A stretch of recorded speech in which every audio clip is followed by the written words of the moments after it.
안녕하세요, 여러분. 오늘 들려드릴 이야기는 한 69세 시어머니의 충격적인 복수담입니다. 7년간 며느리를 친딸처럼 챙기고 손녀들을 키워주며 생활비까지 지원했던 완벽한 시어머니가 어느 날 갑자기 이삿짐을 싸고 있었습니다. 며느리가 요양병원을 알아보고 있다는 사실을 알게 된 그 순간부터 그녀의 인생은 완전히 바뀌기 시작했는데요. 과연 무슨 일이 있었을까요? 영상 시청 전 구독과 좋아요 눌러주세요. 영상을 제작하는데 큰 힘이 됩니다. 7년 전 남편을 잃고 혼자 지내던 조미란 씨는 큰아들 태준의 간곡한 부탁을 받게 됩니다. 엄마, 소영이도 직장 다니고 아이들 키우기 힘들어해요.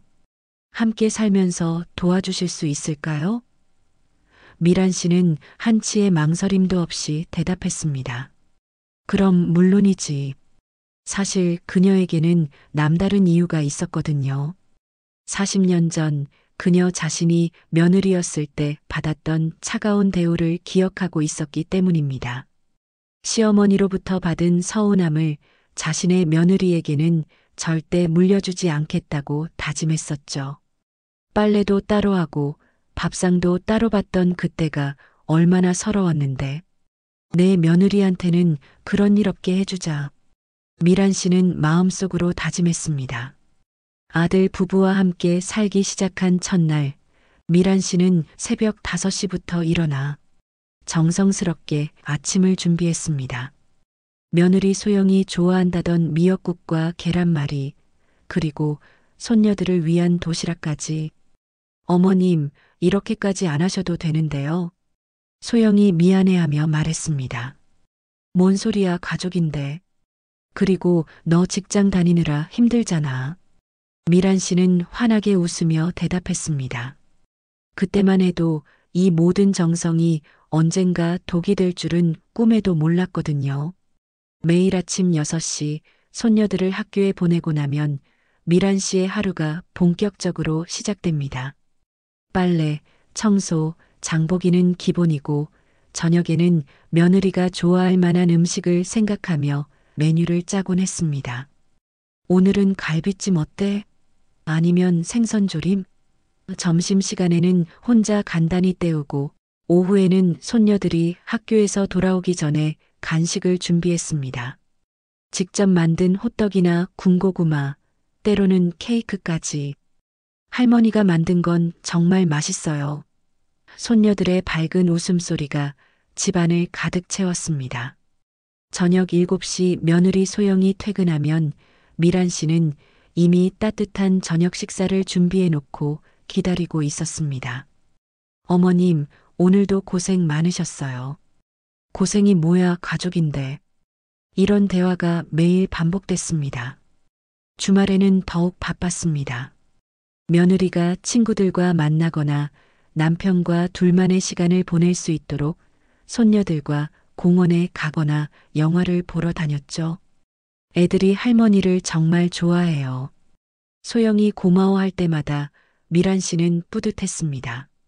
그런데 언제부터였을까요? 며느리의 말투가 조금씩 달라지기 시작했습니다. 어머님, 요즘 아이들은 이런 걸 좋아하지 않아요. 어머님이 해주시는 건 고마운데 너무 달아요. 사소한 지적들이 하나둘씩 늘어났습니다. 미란 씨는 그럴 때마다 그렇구나, 다음엔 그렇게 해볼게라고 웃으며 넘겼습니다. 하지만 마음 한구석에는 작은 상처가 쌓여가고 있었죠.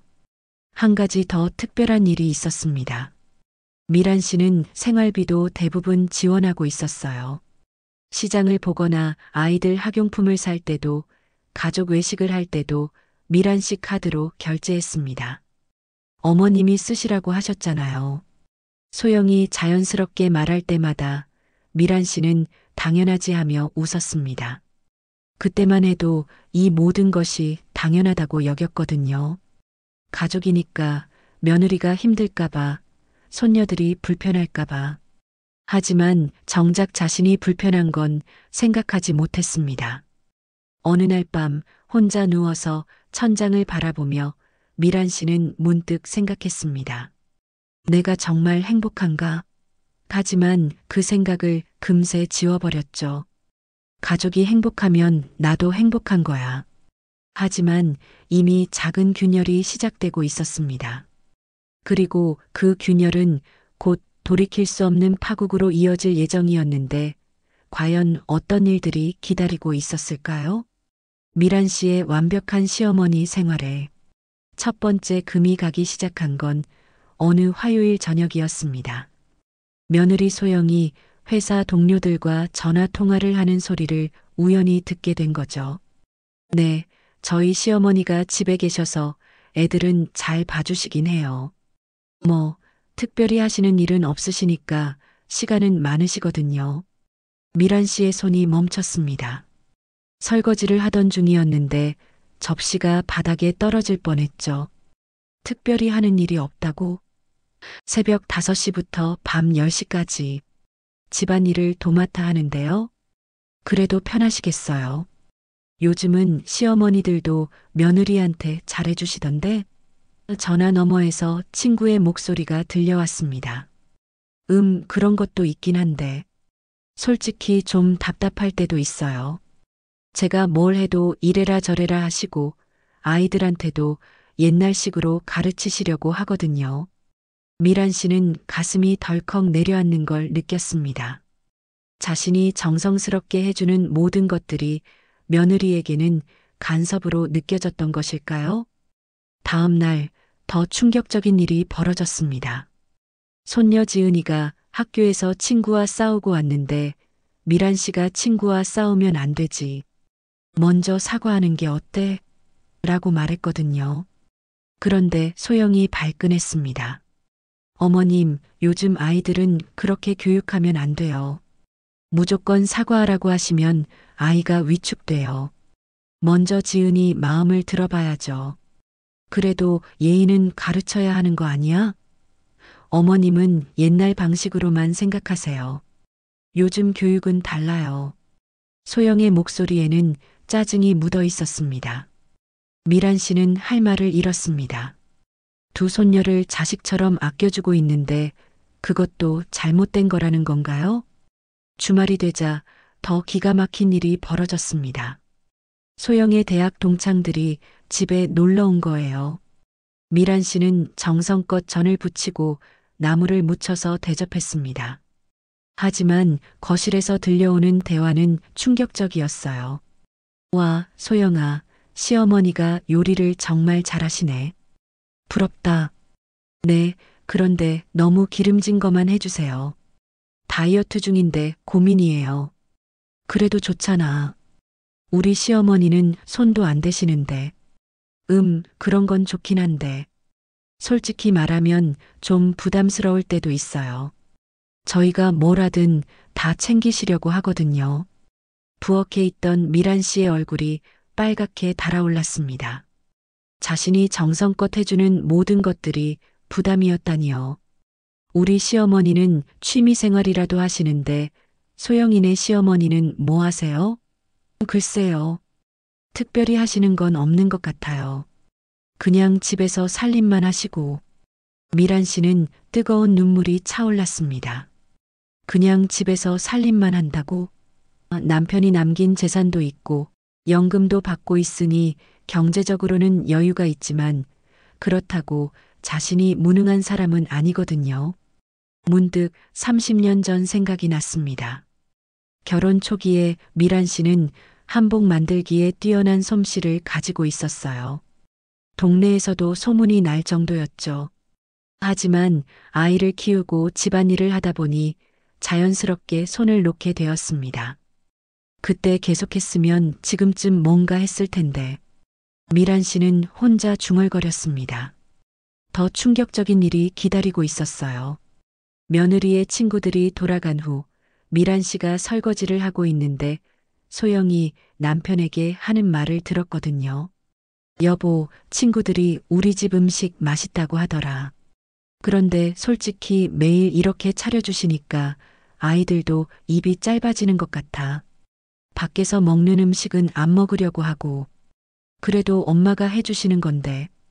나도 고맙긴 한데 가끔은 우리끼리만 간단히 먹고 싶을 때도 있잖아. 그런데 어머님이 미리 다 준비해 놓으시니까 말하기가 어려워. 미란 씨는 설거지하던 그릇을 싱크대에 내려놓았습니다. 가슴이 답답해서 숨이 막힐 것 같았어요. 자신이 정성껏 해주는 모든 것들이 오히려 가족들에게는 부담이 되고 있었던 거죠. 그날 밤 미란 씨는 오랜만에 자신의 방에서 혼자 울었습니다. 시어머니에게 받았던 차가운 대우를 기억하며 내 며느리에게는 따뜻하게 해주자고 다짐했었는데 결국 그것도 잘못된 것이었나요? 창고에서 먼지 쌓인 재봉틀을 발견했을 때 미란 씨의 마음은 더욱 복잡해졌습니다. 내가 이런 취미라도 있었다면 달랐을까? 하지만 이제 와서 무슨 소용일까요? 며느리의 변화는 이제 겨우 시작에 불과했습니다. 앞으로 더 큰 충격이 미란 씨를 기다리고 있었는데 과연 그녀는 이 모든 시련을 어떻게 극복해 나갈까요? 며느리 소영의 태도가 서서히 변하기 시작한 지 2달쯤 지났을 때 미란 씨에게는 더욱 충격적인 일들이 연달아 벌어지기 시작했습니다. 어느 토요일 아침이었어요. 소영이 친구들과 브런치 모임에 간 사이 미란 씨는 평소처럼 집안 정리를 하고 있었습니다. 그런데 소영이 깜빡하고 놓고 간 핸드폰에서 계속 카톡 알림이 울리는 거예요. 혹시 급한 일인가? 미란 씨가 핸드폰을 확인해 보니 대화 내용이 화면에 그대로 떠 있었습니다. 친구들과의 단체 채팅방이었어요. 소영아, 시어머니랑 같이 살면서 힘든 점 없어? 솔직히 말하면 좀 답답해. 뭘 해도 간섭하시고. 그래도 애들은 잘 봐주시잖아. 그건 맞는데 자꾸 옛날 방식으로 가르치려고 하셔. 그리고 경제관념도 없으시고. 미란 씨의 손이 떨렸습니다. 경제관념이 없다고? 생활비를 대부분 지원해주고 있는데요. 대화는 계속됐습니다. 근데 시어머니 돈으로 살면서 그런 소리 해도 돼? 그게 어차피 나중에는 다 우리 거잖아. 미리 쓰는 거라고 생각해. 미란 씨는 그 순간 온몸의 피가 거꾸로 흐르는 것 같았습니다. 미리 쓰는 거라고? 자신이 며느리를 위해 기꺼이 지원해주던 모든 것들이 당연한 권리로 여겨지고 있었던 거죠. 더 충격적인 건 다음 메시지였어요. 시어머니가 요리를 잘하시긴 하는데 솔직히 매일 한정식 차려주시니까 부담스러워. 가끔은 치킨이나 피자 시켜 먹고 싶은데. 그럼 말씀드려. 어떻게 말해? 그러면 서운해 하실 텐데. 그냥 참고 있어. 미란 씨는 핸드폰을 내려놓고 소파에 주저앉았습니다. 자신이 정성껏 해주는 모든 것들이 부담이었다니. 그렇다면 왜 고맙다고 말했을까요? 오후에 소영이 돌아왔을 때 미란 씨는 아무렇지 않은 척 핸드폰을 건네줬습니다. 깜빡하고 놓고 가셨더라고요. 아, 고마워요, 어머님. 소영은 여전히 밝게 웃었습니다. 하지만 이제 그 웃음이 진심인지 아닌지 분간이 안 됐어요. 며칠 후에는 더욱 기가 막힌 일이 벌어졌습니다. 소영의 친정 어머니가 집에 놀러 오신 거예요. 미란 씨는 평소보다 더 정성스럽게 음식을 준비했습니다. 사돈 어른을 제대로 대접해야 한다는 마음에서였죠. 어머님, 정말 잘 차리셨네요. 소영이가 복이 많아요. 친정 어머니가 칭찬하셨지만 소영의 반응은 달랐습니다. 엄마, 어머님이 너무 정성을 들이셔서 제가 미안해요. 매일 이렇게 해주시니까. 그럼 고마워해야지. 그런데 요즘 아이들은 이런 음식보다 간단한 걸 좋아해요. 너무 전통적이시달까? 그 말을 들은 친정 어머니의 표정이 미묘하게 변했습니다. 그래도 시어머니가 해주시는 건데 그런 말 하는 거 아니야. 아니에요, 엄마. 어머님도 이해하실 거예요. 미란 씨는 부엌에서 그 대화를 들으며 울고 싶었습니다. 자신의 정성이 너무 전통적이라는 평가를 받다니요. 그런데 진짜 충격은 저녁 식사 후에 벌어졌어요. 친정 어머니가 돌아가신 후 소영이 남편에게 하는 말을 들었거든요. 여보, 우리 엄마가 어머님 요리 정말 맛있다고 하시더라. 그럼 좋은 거 아니야? 그런데 솔직히 매일 이렇게 정성껏 해주시니까 우리가 뭘 해드려야 할지 모르겠어. 그리고 아이들도 이런 음식에만 익숙해지면. 미란 씨는 그제야 깨달았습니다. 자신이 너무 많이 해주려고 했던 게 오히려 가족들을 올가매고 있었던 거죠. 하지만 그렇다고 해서 손을 놓을 수도 없었어요. 그러면 또 다른 문제가 생길 테니까. 다음 주 월요일 더욱 당황스러운 일이 벌어졌습니다. 소영이 회사 동료와 전화하는 소리를 들었는데 내용이 가관이었어요. 우리 시어머니가 용돈도 많이 주시고 생활비도 대주셔서 경제적으로는 편해요. 그런데 솔직히 그 대가로 자유를 잃는 느낌이랄까? 대가라고? 미란 씨는 가슴이 철렁했습니다. 아, 물론 고마워요. 그런데 뭔가 빚진 기분이 들어서 눈치 보이는 게 있어요.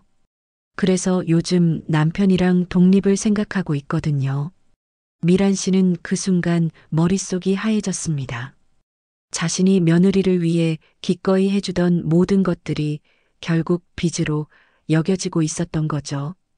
가장 가슴 아팠던 건 며느리와 아들이 나누는 대화를 우연히 들었을 때였어요. 제가 화장실에 가려다가 거실에서 나오는 소리를 들었거든요. 여보, 어머니 때문에 우리 생활이 너무 제약받는 것 같아요. 그 순간 발이 얼어붙었어요. 그래, 친구들도 마음대로 못 부르겠고, 우리끼리 외식도 눈치 보이고, 그리고 어머니가 자꾸 간섭하시잖아요. 간섭? 그게 간섭이었나요? 며느리가 늦게 낳은 손녀들 숙제 도와주고, 아픈 날 죽 끓여주고 생일 때 정성껏 미역국 끓여주는 게 간섭이었나요? 좀 그렇긴 하지. 그럼 어떻게 하지? 솔직히 어머니 없으면 우리가 훨씬 자유로울 텐데요. 요양원은 어떨까요? 요즘 좋은 곳 많다던데. 그 순간 전혀 예상하지 못했던 아들 내외의 진심을 듣게 되었고 다리에 힘이 빠져서 벽에 기댈 수밖에 없었어요. 제가 있으면 자유롭지 못하다는 얘기였죠. 20년 동안 이 가족을 위해 제 모든 걸 바쳤는데 저는 그들의 자유를 방해하는 짐이었던 거예요. 하지만 이건 시작에 불과했어요. 앞으로 더 큰 배신이 기다리고 있었으니까요. 과연 미란 씨는 이 상황을 어떻게 헤쳐나갈까요? 미란 씨가 며느리의 본심을 조금씩 알아가던 어느 화요일 오후 예상치 못한 사고가 일어났습니다. 계단에서 빨래바구니를 들고 내려오다가 발을 헛디뎌 굴러떨어진 거예요. 아야.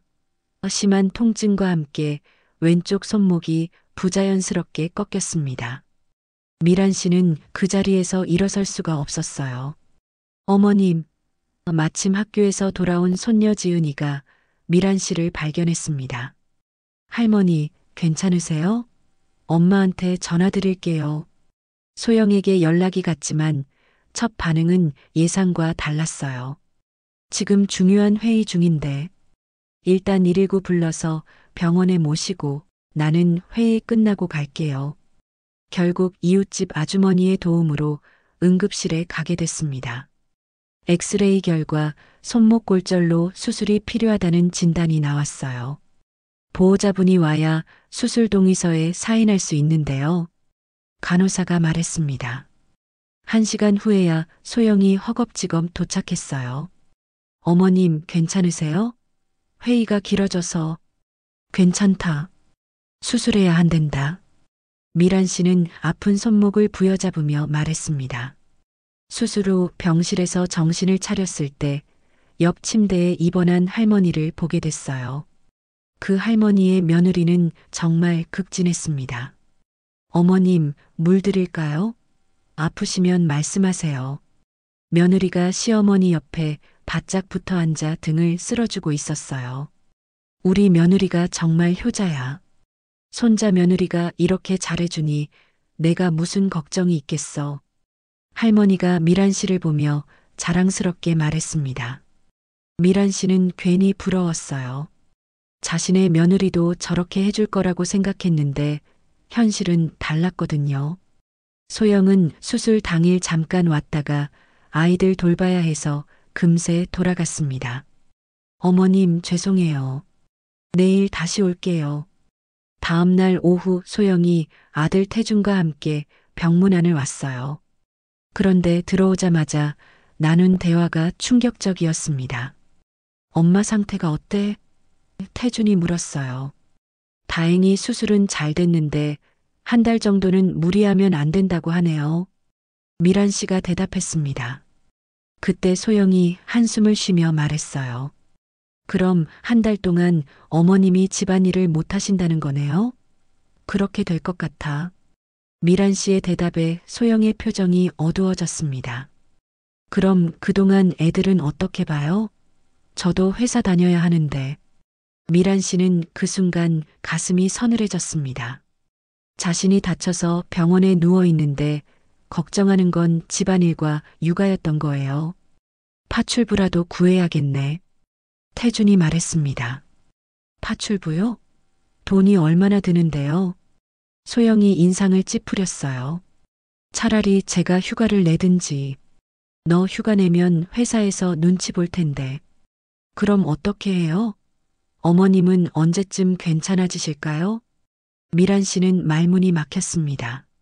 자신의 건강보다 집안일 걱정을 먼저 하는 가족들을 보며 과연 내가 이들에게 어떤 존재인지 깨달았어요.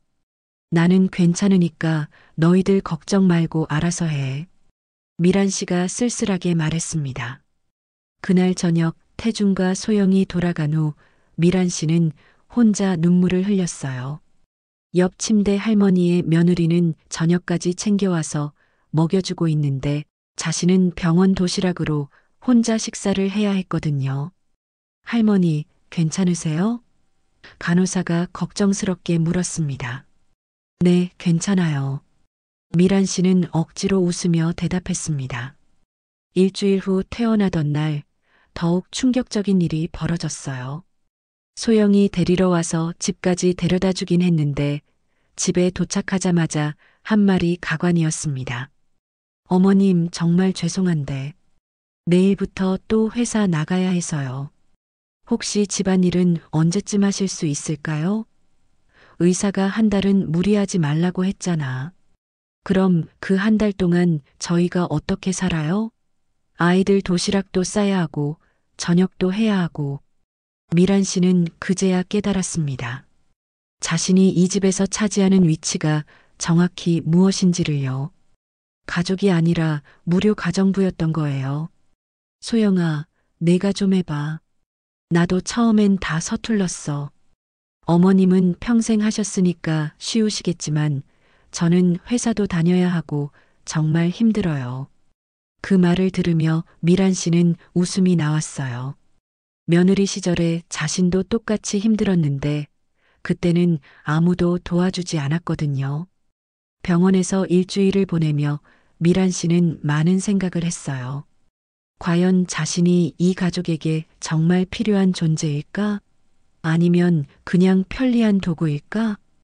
옆 침대 할머니가 퇴원할 때 한 말이 계속 생각났어요. 며느리가 이렇게 잘해주니 내가 정말 행복해. 내 친딸보다 더 잘해줘. 미란 씨도 그런 며느리를 원했던 걸까요? 아니면 그저 자신이 해주고 싶었던 걸까요? 혼란스러웠어요. 그런데 이건 시작에 불과했습니다. 집으로 돌아온 후 더 큰 충격이 기다리고 있었으니까요. 며느리가 비밀리에 추진하고 있던 일이 있었거든요. 과연 그게 무엇일까요? 퇴원 후 집에서 회복 중이던 미란 씨에게 운명을 바꿀 순간이 찾아온 건 어느 목요일 오후였습니다. 손목이 아파서 낮잠을 자려던 중 현관문 여는 소리에 잠이 깼어요. 소영이 누군가와 함께 들어오는 것 같았습니다. 여기로 오세요. 조용히 하셔야 해요. 미란 씨는 궁금해서 방문을 살짝 열어 복도를 내다봤어요. 소영이 정장을 입은 중년 남성과 함께 거실에 앉아 있었거든요. 어머님 연세가 어떻게 되시죠? 남성이 물었습니다. 올해 69이세요. 최근에 다쳐서 거동이 불편하시고요. 미란 씨의 심장이 쿵쾅거렸어요. 뭔가 이상한 대화였거든요. 그럼 혼자 계시기 어려우시겠네요. 저희 실버타운은 의료진이 상주에 있어서 안전하십니다. 실버타운? 미란 씨는 가슴이 철렁 내려앉았어요. 비용이 얼마나 될까요? 소영이 물었습니다. 어머님 연금하고 예금으로 충분히 감당 가능하실 겁니다. 게다가 어머님 소유 부동산도 있으시다고 들었는데 그걸 처분하시면 여유롭게 지내실 수 있어요. 미란 씨는 온몸이 떨렸습니다. 자신의 재산 상황까지 다 알아본 거였어요. 좋은 곳 같은데 언제부터 입소 가능할까요? 준비만 되시면 언제든지 가능합니다. 다만 본인 동의가 필요하긴 해요. 어머님을 어떻게 설득해야 할까요? 혼자 계시는 게 위험하다고 말씀드려 볼게요. 미란 씨는 그 자리에서 기절할 뻔했어요. 자신을 요양원에 보낼 계획을 세우고 있었던 거죠. 그것도 자신의 돈으로요. 요즘은 어르신들도 이해하세요. 자식들에게 부담 주기 싫어하시거든요. 네, 맞아요. 어머님도 눈치 보이신다고 하셨어요. 눈치 보인다고? 미란 씨는 가슴이 터질 것 같았어요. 언제 그런 말을 했나요? 남성이 서류를 내밀며 말했습니다. 이게 입소 안내서예요. 집에서 천천히 검토해 보시고 연락 주세요. 네, 고맙습니다. 남편이랑 상의해서 빨리 연락드릴게요. 미란 씨는 그제야 깨달았어요. 태준도 이 일을 알고 있다는 걸요. 아들까지 자신을 버릴 생각이었던 거예요. 상담사가 돌아간 후 소영이 전화를 걸었어요. 여보, 상담 받았어. 생각보다 괜찮은 곳이야. 의료진도 있고 프로그램도 좋고. 네, 어머님 돈으로 충분해. 집도 팔면 여유로우실 거야. 미란 씨는 눈물이 주르륵 흘러내렸어요. 자신이 30년간 모은 재산으로 요양원에 들어가라는 거였어요. 언제쯤 말씀드릴까? 너무 갑작스럽게 하면 서운해 하실 텐데. 그래, 손목 다 나으면 그때 얘기해보자. 전화를 끊은 후 소영이 혼자 중얼거렸어요. 미안하긴 한데 우리도 우리 생활이 있잖아. 미란 씨는 그날 밤 한잠도 못 잤어요. 7년간 며느리를 친딸처럼 아끼고 손녀들을 키워주고 생활비까지 지원해줬는데 결국 요양원 신세가 되는 거였어요. 다음 날 아침 태준이 출근 전에 미란 씨 방에 들렀어요. 엄마, 손목은 어때요? 괜찮다. 미란 씨는 차갑게 대답했습니다. 엄마, 그런데 혹시 요즘 외로우시진 않아요? 드디어 시작이구나. 미란 씨는 속으로 생각했어요. 왜? 나이 드시면 또래분들과 계시는 것도 좋다던데. 요즘 실버타운 같은 곳도 정말 좋아졌다고 하고. 미란 씨는 아들을 똑똑히 바라봤어요. 내가 나한테서 벗어나고 싶다는 뜻이니? 그게 아니라 엄마가 더 행복하실 수 있는 방법을 생각해 봤거든요. 내 행복은 내가 알아서 생각할게. 미란 씨의 목소리에는 차가운 분노가 섞여 있었어요. 태주는 더 이상 말을 잇지 못했어요. 어머니의 분위기가 평소와 다르다는 걸 느꼈거든요. 그날 오후 미란 씨는 중요한 결정을 내렸어요. 창고에서 30년 전 재봉틀을 끄집어냈거든요. 먼지를 털어내고 기름을 쳐서 작동 상태를 확인했어요. 다행히 아직도 잘 돌아갔어요. 내가 바보였구나. 이렇게 당하고만 있을 게 아니라 내 인생을 찾아야지. 미란 씨는 그날부터 비밀스럽게 계획을 세우기 시작했어요.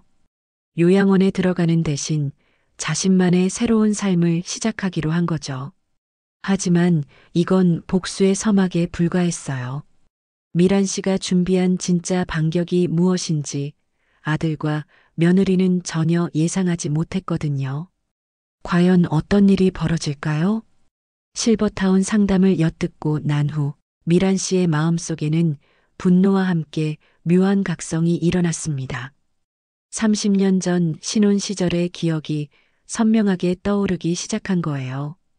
그때 내가 얼마나 손재주가 좋았는데. 미란 씨는 창고에서 꺼낸 낡은 한복 작품들을 하나씩 펼쳐보며 중얼거렸어요. 비록 세월이 흘렀지만 정교한 바느질과 아름다운 색감은 여전히 빛을 발하고 있었거든요. 그 중에서도 특히 눈에 띄는 건 결혼 1년 차에 만든 화롯이었어요. 당시 동네에서 소문이 날 정도로 아름다워서 여러 사람이 주문을 하려고 했었죠.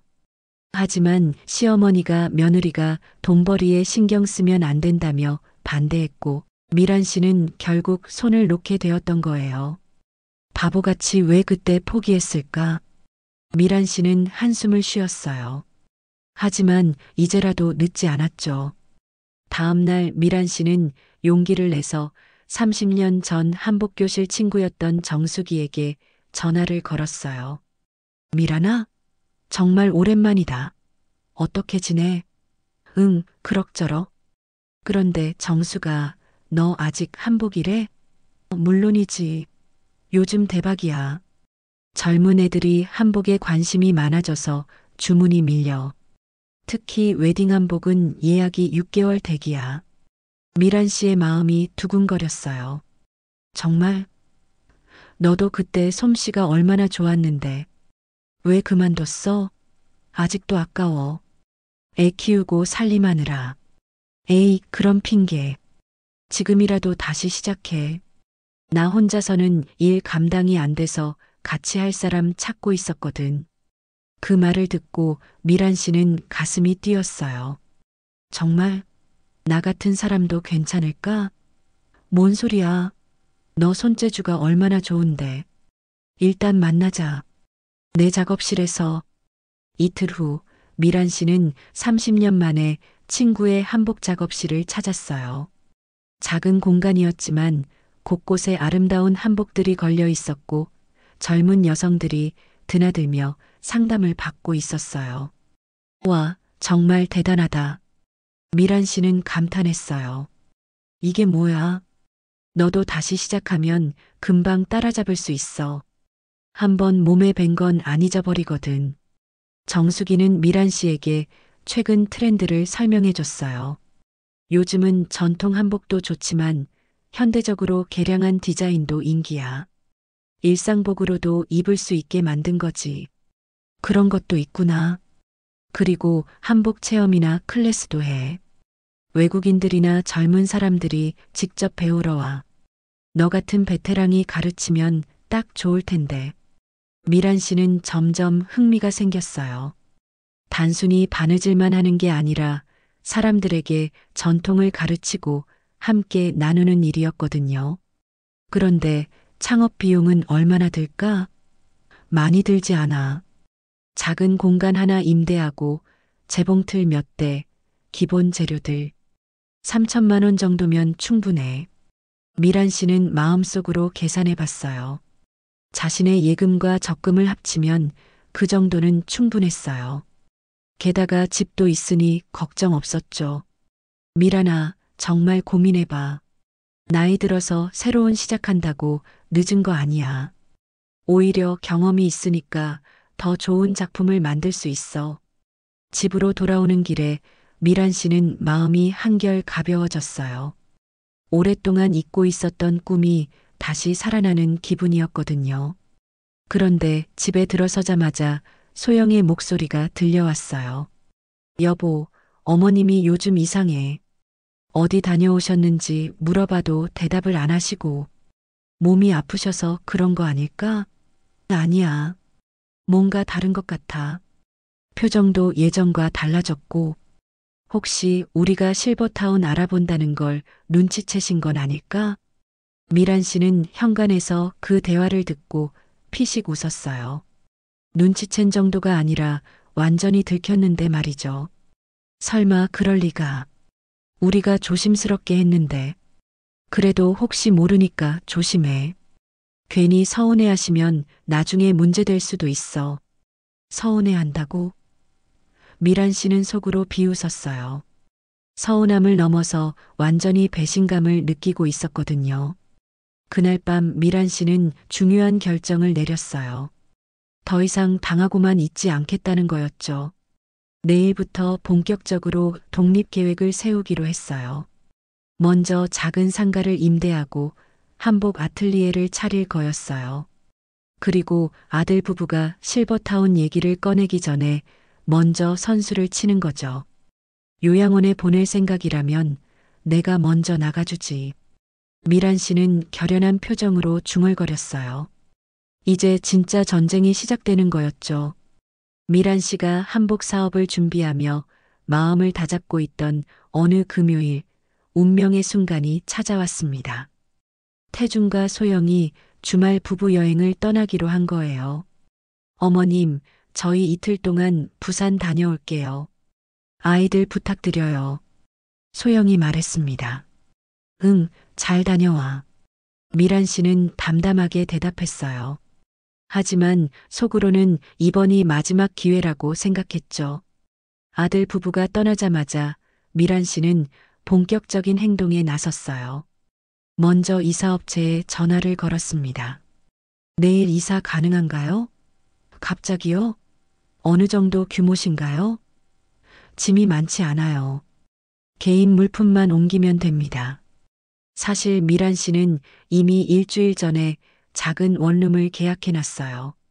한복 아틀리에를 차릴 때까지 임시로 머물 곳이었죠. 다음날 토요일 아침 미란 씨는 조용히 짐을 쌌어요. 30년간 모은 물건들이지만 정작 자신만의 것은 얼마 되지 않았어요. 옷가지 몇 벌, 화장품, 그리고 소중한 한복 작품들. 할머니, 어디 가세요? 손녀 지은이가 물었습니다. 할머니가 새로운 집에서 살 거야. 왜요? 여기가 좋은데. 미란 씨는 손녀를 꼭 안아줬어요. 지은아, 할머니는 할머니 생활이 있어. 가끔 놀러 올게. 엄마 아빠가 뭐라고 할 텐데요. 괜찮아. 할머니가 다 알아서 할게. 오후 2시 이사업체 아저씨들이 도착했어요. 생각보다 짐이 적어서 금방 끝났습니다. 할머니, 이게 다예요? 네, 이게 전부예요. 그럼 30분이면 끝나겠네요. 미란 씨는 마지막으로 집안을 둘러봤어요. 7년 동안 살았던 집이지만 이상하게 아쉬움보다는 홀가분함이 더 컸어요. 거실 탁자 위에 편지 한 통을 놔뒀습니다. 아들과 며느리가 돌아왔을 때 읽어보라고요. 저녁 7시쯤 태준과 소영이 여행에서 돌아왔어요. 엄마 다녀왔습니다. 태준이 큰 소리로 외쳤지만 대답이 없었어요. 어머님? 어디 계세요? 소영이 미란 씨 방을 확인했지만 아무도 없었어요. 그때 거실 탁자 위에 편지를 발견했죠. 여보, 이것 좀 봐. 태준이 편지를 펼쳐 읽기 시작했어요. 태준아, 소영아. 너희들이 이 편지를 읽을 때쯤 나는 이미 이 집을 떠나 있을 거다. 놀라지 마. 이건 충분히 생각한 결정이야. 7년 동안 너희와 함께 살면서 정말 행복했다고 생각했어. 며느리를 친딸처럼 아끼고 손녀들을 키우며 보람을 느꼈지. 하지만 언제부터인가 내가 이 집에서 가족이 아니라 편리한 도구가 되어 있다는 걸 깨달았어. 특히 너희들이 나를 실버타운에 보낼 계획을 세우고 있다는 걸 알았을 때 정말 충격이었다. 내 돈으로 요양원에 들어가라니 이게 7년간 헌신한 대가인가? 하지만 원망하지는 않아. 오히려 고마워. 너희 덕분에 내가 얼마나 바보같이 살았는지 깨달았거든. 편지는 계속됐습니다. 이제 나는 내 인생을 살 거야. 30년 전에 포기했던 꿈을 다시 시작하려고 해. 한복 만들기 말이야. 늦었다고 생각할 수도 있지만 아직 늦지 않았어. 생활비나 집 관련된 건 더 이상 내가 책임지지 않을 거야. 너희도 이제 독립적으로 살아야 해. 그게 서로에게 좋은 일이야. 손녀들이 보고 싶으면 가끔 만날 수는 있어. 하지만 예전처럼 베이비시터 역할은 하지 않을 거야. 그동안 고생 많았고 앞으로도 건강하게 잘 살아라. 엄마가 편지를 다 읽고 난 태준의 얼굴이 창백해졌어요. 이게 무슨 일이야? 엄마가 갑자기 왜 이런 일을? 소영도 당황했어요. 실버타운 이야기를 어떻게 알았을까요? 그보다 엄마가 어디로 간 거지? 그때 손녀 지은이가 말했어요. 할머니 새로운 집에 산다고 하셨어요. 그리고 한복 만드는 일 시작한다고요. 한복? 네, 할머니가 예전에 한복 정말 잘 만들었다고 하시면서 이제 다시 해보고 싶다고 하셨어요. 태준과 소영은 서로를 바라봤어요. 전혀 예상하지 못한 상황이었거든요. 어머님 연락처는 알아? 모르겠어요. 핸드폰도 새로 바꾸신 것 같은데요. 그제야 두 사람은 사태의 심각성을 깨달았어요. 미란 씨가 정말로 독립을 선택한 거였죠. 이제 어떻게 하지? 소영이 한숨을 쉬었어요. 일단 엄마를 찾아야지. 하지만 미란 씨는 이미 새로운 인생을 시작하고 있었어요. 과연 이들이 다시 만날 수 있을까요? 그리고 미란 씨의 새로운 도전은 성공할 수 있을까요? 미란 씨가 집을 나온 지 3개월이 지났습니다. 그동안 그녀의 삶은 완전히 달라졌어요. 작은 원룸에서 시작해서 이제는 미란 한복방이라는 간판을 단 조그만 아틀리에의 주인이 되었거든요. 정말 대단하세요, 선생님. 젊은 신부가 감탄사를 연발하며 말했어요. 이런 섬세한 자수는 어떻게 놓으신 거예요? 오랜 경험이죠. 젊었을 때부터 했거든요. 미란 씨는 뿌듯한 미소를 지었어요. 한복방은 예상보다 훨씬 성공적이었어요. 입소문을 타고 주문이 밀려들었고 한복 만들기 클래스도 인기가 높았거든요. 특히 외국인 관광객들과 젊은 여성들이 전통 한복에 관심을 보이며 찾아왔어요. 선생님, 다음 주 토요일에도 클래스 있나요? 20대 직장 여성이 물었어요. 물론이죠. 이번엔 저고리 만들기를 배워볼 거예요. 미란 씨는 매일이 새로웠어요. 30년 동안 잠들어 있던 재능이 다시 꽃피우는 기분이었거든요. 무엇보다 자신이 하고 싶어서 하는 일이라는 게 가장 좋았어요. 어느 화요일 오후 예상치 못한 손님이 찾아왔어요. 아들 태준이었죠. 엄마. 태준은 한복방 문을 열며 조심스럽게 말했어요. 미란 씨는 손님 상담 중이었어요. 잠깐만 기다리세요. 상담을 마친 후 미란 씨는 태준을 바라봤어요. 어떻게 찾았니? 한참 걸렸어요. 정숙이 이모한테 들었어요. 태준의 얼굴은 많이 초라해져 있었어요. 살도 빠지고 표정도 어두웠죠. 무슨 일로 왔니? 엄마 죄송해요. 정말 잘못했어요. 태준이 고개를 숙였어요. 미란 씨는 찻잔을 내밀며 말했어요. 앉아. 차나 한 잔 해. 엄마가 나간 후에 정말 힘들었어요. 소영이도 스트레스 받고 아이들도 할머니 찾고 그럼 이제야 내가 얼마나 많은 일을 했는지 알겠니? 네. 정말 죄송해요. 그동안 엄마를 당연하게 생각했어요. 미란 씨는 담담하게 대답했어요. 사과는 받아들일게. 하지만 예전으로 돌아갈 생각은 없어. 엄마, 나는 이제 내 인생을 살고 있어. 보다시피 일도 잘 되고 있고 정말 행복해. 태주는 주변을 둘러봤어요. 아름다운 한복들이 걸려 있고 미란 씨의 얼굴에는 예전에 볼 수 없던 생기가 돌고 있었거든요. 정말 대단하세요, 엄마. 이 나이에 새로운 일을 시작하다니. 나이가 문제가 아니야. 의지가 문제지. 그때 한 중년 여성이 들어왔어요. 선생님, 안녕하세요. 지난번에 주문한 한복 나왔나요? 네, 나왔어요. 한번 입어보세요. 고객이 한복을 입고 나와서 거울을 보며 감탄했어요. 와, 정말 아름다워요. 주위에서 모두 어디서 맞췄냐고 묻더라고요. 고맙습니다. 다음에도 찾아주세요. 고객이 나간 후 태준이 말했어요. 엄마 정말 대단해요. 손님들이 모두 만족해 하시네요. 그럼 30년 경력이 어디 가겠어? 엄마, 그래도 가끔은 집에 놀러 와 주세요. 아이들이 할머니 보고 싶어 해요. 놀러 가는 건 괜찮아. 하지만 예전처럼 살림을 도와달라거나 아이들을 맡아달라고 하면 안 돼. 네, 알겠어요. 이제 저희끼리 알아서 해요. 미란 씨는 아들의 달라진 모습에 조금은 마음이 누그러졌어요. 소영이는 어때? 많이 반성하고 있어요. 엄마한테 정말 죄송하다고. 그래. 전해줘. 서로 적당한 거리를 유지하면서 지내자고. 태준이 돌아간 후 미란 씨는 창밖을 바라봤어요. 석양이 아름답게 내려앉고 있었어요. 그날 저녁 친구 정수기가 찾아왔어요.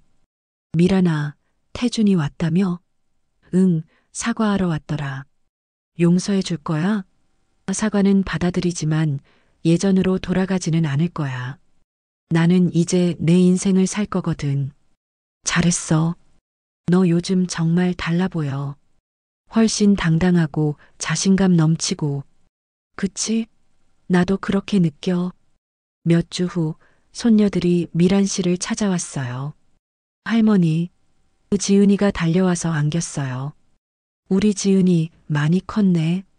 할머니, 여기가 할머니 가게예요? 정말 예뻐요. 미란 씨는 손녀들에게 한복 만드는 과정을 보여줬어요. 아이들은 신기해하며 바라봤어요. 할머니, 저도 한복 만들기 배우고 싶어요. 그래. 그럼 할머니가 가르쳐 줄게. 하지만 조금씩만 와야 해. 할머니도 바쁘거든. 네. 할머니가 정말 멋져요. 손녀들과 즐거운 시간을 보낸 후 미란 씨는 홀로 한복방에서 차를 마시며 생각했어요. 이게 바로 내가 원했던 삶이야. 가족과 적당한 거리를 유지하면서도 서로를 존중하는 관계. 그리고 자신만의 일과 꿈을 키워가는 삶. 69세에 시작한 새로운 인생이지만 미란 씨는 그 어느 때보다 행복했어요. 며느리 노릇도 해봤고 시어머니 노릇도 해봤지만 이제는 그냥 조미란으로 사는 게 가장 좋았거든요. 창밖으로 보이는 저녁 노을을 바라보며 미란 씨는 혼잣말로 중얼거렸어요. 늦었다고 생각할 때가 가장 빠른 때라더니 정말 맞는 말이네.